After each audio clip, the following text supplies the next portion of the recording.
Mostafa, additional IG কারা সদর দপ্তরে কাজ করছি। স্যার যেখানে শেষ করেছেন আমি ওখান থেকে শুরু করতে চাই, কারণ একই জিনিস তো আমরা একই সাথে কাজ করছি যেহেতু। আমি একটু আপনাদেরকে আরেকটু সুনির্দিষ্টভাবে জায়গাটায় নিয়ে আসতে চাই। স্যার একটা ব্রডার আসপেক্ট আপনাদেরকে জানাচ্ছি। আমরা আগস্ট 2024-এ যে ঘটনাগুলো দেখেছি সেখান থেকে উত্তরণের পথ হিসেবে 3টা জায়গায় কাজ করার চেষ্টা করেছি। 3টা জায়গা বলতে বোঝাচ্ছি প্রিজনার্স যারা আছেন তাদেরকে নিয়ে, আমাদের স্টাফ যারা আছেন তাদেরকে নিয়ে, এবং প্রিজনার্স এবং স্টাফ এই সংশ্লিষ্ট যে ফ্যামিলি বা পরিবারগুলো আছে তাদেরকে একটা নিয়ে। তো এই জায়গাটায় আমরা যদি প্রিজনার্সদের কথা বলি তাহলে আপনারা যেই একটা দেখতে পাচ্ছেন, এটা স্যার বললেন, ভাই বললেন, অনেকটা ফাইনালাইজেশনের একটা জায়গায় আমাদের চলে আসছে। আমরা অলরেডি একটা প্রেজেন্টেশন আমাদের মন্ত্রণালয়ে আমাদের উপদেষ্টাকে দিয়েছি, ওনারা অ্যাগ্রি করেছেন। এখন আমরা ফাইনাল জায়গাটায় কাজ করছি। সো এটা একটা দৃশ্যমান জায়গায় চলে এসেছে। সেকেন্ড যে জিনিসটা বলছি যে প্রিজনারদের অবস্থাটা আরেকটু ভালো করার জন্য যদি আমি দেখি তাহলে আমার আবাসিক বা আবাসন সমস্যাটা আছে, যেখানে স্যার বললেন 6টা কারাগারের সংখ্যাটা আমরা বাড়াইতে পেরেছি, একটু হলেও আবাসন সমস্যাটা সমাধান হবে। আমরা খাবারের যে জায়গাটা আছে এখানে শুধু আমিষের ব্যাপারটা যদি উত্থাপন করি আমি, কারণ এটা টোটাল সব কিছুই তাদেরকে এফেক্টটা করে। 36 গ্রাম আমিষের জায়গায় বর্তমানে সরকার 54 গ্রাম অলরেডি অনুমোদনটা দিয়েছেন।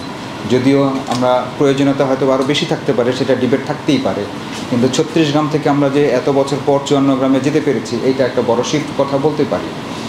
আমরা স্টাফদের ক্ষেত্রে যদি বলি, আমাদের কারাগার বাড়ার সাথে সাথে আমাদের যেই পরিমাণ প্রয়োজন সেই পরিমাণ যেতে পারি নাই, বাট দেন 1899 জন জনবল আমাদেরকে 5 বছরের জন্য একটা অনুমোদন দেওয়া হয়েছে, যেটা অলরেডি এই বছর আমরা প্রায় 800 জনের মতো আমরা নিয়োগ করতে পেরেছি। আমিও স্যার মতো এই পর্যায়ে থাকি। যেটুকু বললাম যে 3টা আসপেক্টে আমরা প্রত্যেকটা একটু নির্দিষ্টভাবে কী করছি এটাকে একটু উপস্থাপন করলাম আপনাদের কাছে, হয়তো বা এরপরে আরও বিস্তারিত আলোচনা করা যাবে। স্যার যেখানে আছেন আমার সাথে অনেকগুলো বিষয়ে কথা বলার সাথে দুটো জিনিস আমি একটু জাস্ট বলতে চাই আর কি, একটু সুযোগ নিই। আমাদের টিচার মহোদয় স্যার এই কথাটা বলেছেন, আমি ওটা থেকে শুরু করতে চাই যে রোমান্টিসিজম ওই শব্দটা যদি না হয় তাহলে আমরা কিন্তু 24 আগস্ট দেখতাম না। আমরা ওই জায়গাটার যে একটা আবেগ তৈরি হয়েছে বাংলাদেশে, এই আবেগটাকে কিন্তু আমরা এখন কাজে লাগাতে চাই। আমরা ভাবতে চাই যে সমাজের মধ্যে এখন সেই পরিবর্তনটা আসছে, যে পরিবর্তনটা আমরা মানুষ হিসেবে, যে আমরা মানুষ তাকে মানুষ হিসেবে নিজেকে মেনে নিবে আর কি। যতদিন পর্যন্ত আমরা এই জায়গাটা আসলে না যেতে পারবো, আমরা কিন্তু সমাজের বাইরে না। আপনি যতগুলো কথা আমাদের কাছে বললেন, এই ভাই বললেন, উনি ফিজিক্যালি ছিলেন, বাকি যারা বললেন, আমরা কিন্তু সব সমাজের একটা অংশ। এবং এই অংশের মধ্যে আমরা যদি ভালো করে দেখি 80,000 লোক আমার আছে যারা আর্গুয়েবলি আদালতের মাধ্যমে তারা ক্রাইম করেছে। আমি আর্গুয়েবলি বলছি বিকজ অনেকেরই এখনো হয় না। তার মধ্যে আমার মাত্র 12,000 স্টাফ কিভাবে ভালো থাকবে?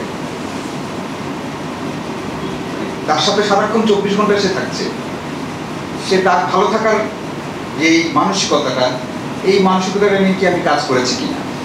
ছোট্ট আরেকটা আমি উদাহরণ দিতে চাই। আমার পিছনে আমার একজন অফিসার ডেপুটি জেনারেল বসা আছে, হ্যান্ডসাম, দেখতে অনেক সুন্দর। একই রকম ওর ব্যাচমেটরাও সবাই ঢাকা ইউনিভার্সিটি থেকে একসাথে ওরা পাস করেছে, একই সাথে বিসিএস পরীক্ষা দিয়েছে। কেউ ফার্স্ট হয়েছে, কেউ সেকেন্ড হয়েছে, হি মেবি 400 লিস্টে সামথিং। আমি জাস্ট খালি ধরার জন্য বলছি। সরকার কী করছে বা সিস্টেম কী করছে, আমি সরকার বলবো না, সিস্টেম কী করছেন? সিস্টেম করেছেন যে এই পর্যন্ত অফিসাররা 9ম গ্রেডে অ্যাডমিন ক্যাডারে যাবেন। এই পর্যন্ত অফিসাররা একই পরীক্ষা দিয়েছেন, কিন্তু একই রেজাল্ট বের হয়েছে। এই পর্যন্ত অফিসাররা আমার একই মিনিস্ট্রিতে, আমার একই মানে সুরক্ষা সেবা বিভাগে মাদকে যাচ্ছেন 9ম ক্যাডারে নন ক্যাডার হিসেবে, 9ম গ্রেডে নন ক্যাডার হিসেবে। ওই একই বন্ধু একই সমাজে বাস করে আসছে, একই ইউনিভার্সিটিতে পড়ে আসছে, আপনি তাকে 11তম গ্রেডে দিচ্ছেন, 9ম মানে 9ম থেকে তাকে 11তম গ্রেডে নন ক্যাডার হিসেবে তাকে আপনি প্রবেশ করছেন। 3টা বন্ধু আপনি চিন্তা করে দেখেন পাশাপাশি দাঁড়ায় আছে, তাকে কোথায় দিয়েছেন আপনি? যেই 80,000কে আপনি আগ্রহী বলছেন যে সবচেয়ে, এবং তার কাছে কি আছে? পলিটিক্যাল পাওয়ার আছে, ওই যিনি ওখানে যে সাফারার, মানি আছে, অথবা এমন একটা মাদক, এমন একটা জিনিস আছে তার কাছে যেটা দিয়ে সে কিন্তু আসলে তার ক্রয় ক্ষমতাটাকে সে অন্য একটা পর্যায়ে নিয়ে চলে গেছে। এবং আপনি আমাকে বলছেন যে এই অফিসারটার দিকে দিয়ে আমি আমার কারাগারটাকে আমি ভালোভাবে রান করব, আমি কার কাছে প্রশ্ন করব? ও কার কাছে যাবে? আপনি চিন্তা করেন, ওর 11তম গ্রেডে সম্ভবত 16,000 টাকা বেসিক, আর সম্ভবত 9ম গ্রেডে কত জানো? 22,000 টোটাল করেন। ওর একটা বাচ্চা আছে, হাউ ক্যান হি রান? ও কার দিকে তাকায় থাকবে? এবং সমাজের সবচেয়ে বড় ধনীওয়ালা লোক যদি থাকেন, তাকে আপনি গার্ড দিতে দিচ্ছেন, কয়জনকে গার্ড দিতে দিচ্ছেন? যেখানে আইডিয়াল একটা রেশিও যদি আমি ওয়ার্ল্ডে বলি, সেটা 1:3 বলে কেউ কেউ, আপনারা কাজ করছেন 1:3 বলেন, আমার 1:9 চলে যাচ্ছে। আমি ইনফ্রাস্ট্রাকচারই আপনি আপনাকে বলেন যে 30 একরের একটা সেন্ট্রাল জেল, আমরা অনেকে যারা দেখেছি যে ঢাকা কেরানীগঞ্জ দেখেছে 30 একরের একটা সেন্ট্রাল জেল। আচ্ছা, সবচেয়ে দূরের বিল্ডিংটায় আপনি একটু নিজেকে চিন্তা করেন, সবচেয়ে উনি আমাকে ভালো দূরের বিল্ডিংটাতে 6 তলাতে একজন লোকের বুকে ব্যথা হয়েছে। তার বয়সটা কিন্তু আমাদেরকে খেয়াল করতে হবে, প্রত্যেকের কিন্তু বয়স 40, 45 এরকম একটা এজ যদি আমি ধরে নিই, বুকে ব্যথা করছে। আমার কারাগারের ভিতরে গাড়ি ঢোকার কোনো ইনফ্রাস্ট্রাকচারের কোনো সিস্টেম নাই, মানে একটা অ্যাম্বুলেন্স যে ঢুকবে এই সিস্টেমটাই আমাদের কারাগারের যে ইনফ্রাস্ট্রাকচার তা নাই।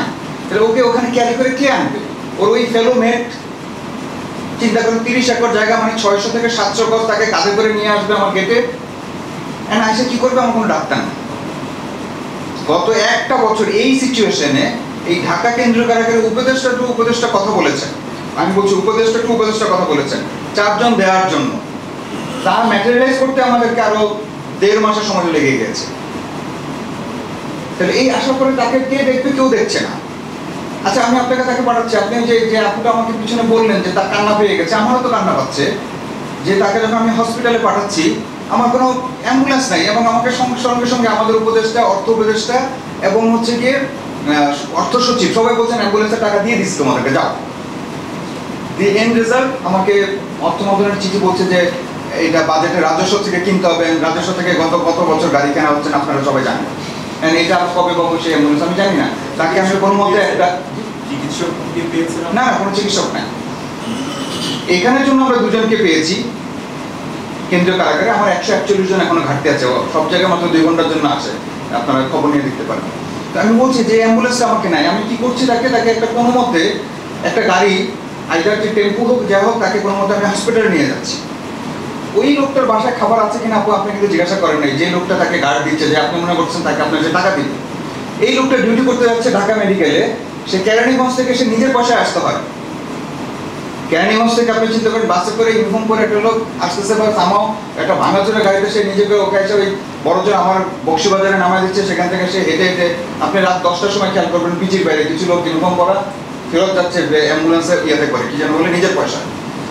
ওকে ওই নিজের পয়সা হাইটা যাবে না আপনাকে ওই লোকটাকে ওষুধ দিবে? মানবিকতা তখন কিন্তু আসলে কোথায় চলে যায়? কারণ এটা কিন্তু একদিনের কাজ না। আপনি দেখছেন একদিন, আপনি যখন প্রতিদিন এই জিনিসটা দেখবেন, আমি তো মাঝে মাঝে মনে হতো আমি ডাক্তার হইতে পাবো না রে ভাই, কেন এই এত কিভাবে কাটাকাটি করে?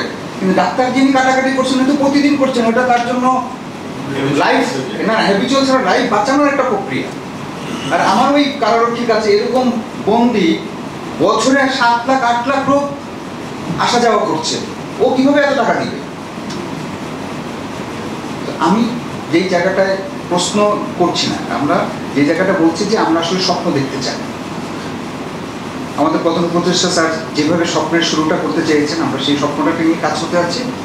নামকরণের সার্থকতা নিয়ে স্যার যে বলেছেন কথাটা, ছোটবেলা আমরা যখন বাংলা পড়ছি, কাছাকাছি যারা আমরা বয়স হচ্ছে, বাংলায় লিখতে হতো নামকরণের সার্থকতা, কপোতাক্ষণের সার্থকতা লেখো। এখন এটা বন্ধ হয়ে গেছে, এই জন্য হয়তো অনেকে জানি না। বাট ওই নামকরণেরটার প্রয়োজনটা আছে। কারণটা কি? প্রথমত হচ্ছে কি মেন্টাল অ্যাপটিচিউডটা রেডি করা দরকার, বা যে আমি আসলে কোনো একটা জায়গায় যাচ্ছি কিনা। এই জন্য কিন্তু আজকে এই জিনিসটা হচ্ছে, যে এই আলোচনাটাও যে হচ্ছে, তার ওয়ান অফ দ্য রিজন কিন্তু ওই নামকরণটাই কিন্তু একটা শুরু। দ্বিতীয়ত, আমার যে রুলস অফ বিজনেসটা যে ডেটা দেওয়া আছে অলরেডি, নামটার পরিবর্তনের সাথে সাথে লিঙ্কড যে রুলস অফ বিজনেস, এটার পরিবর্তনটা হবে, তখনই কিন্তু আমি ওই কাজগুলো করতে পারবো। আপনি যখন আমাকে প্রশ্ন করেন যে এই লোকটা যখন বের হয়ে চলে যাচ্ছে, মানে আফটার সেন্টেন্স কোনো প্ল্যানিং আছে কিনা, ভাইরাও ভালো করে জানেন আমার আফটার সেন্টেন্স কোনো প্ল্যানিং, মানে বের হয়ে যাওয়ার পর আমি কোনো কিছু করার আমার সক্ষমতা নাই, বিকজ আমার রুলস অফ বিজনেস আমাকে ওই জায়গাটায় চিন্তা করার স্কোপ দেয় না। কিন্তু আমার এই একটা অন্তত কিছু একটা জায়গায় নিয়ে আসতেছে যে হ্যাঁ আমাকে ওই রুলস অফ বিজনেস বা ওইভাবে যদি আমি সংশোধনাগারে যেতে চাই বা যেতে পারি তাহলে আমাকে কিছু স্কোপ দিবে টু ডু সামথিং। আমি এখানেই থামছি, আরও আপনাদের স্পেসিফিক অনেকগুলো প্রশ্ন আছে, অনেকগুলো আমার কাছে মনে হয় যে স্যার যদি প্রেফার্ড যে স্যার উত্তরটা দিলে আরও বেশি ভালো হবে। ধন্যবাদ সবাইকে।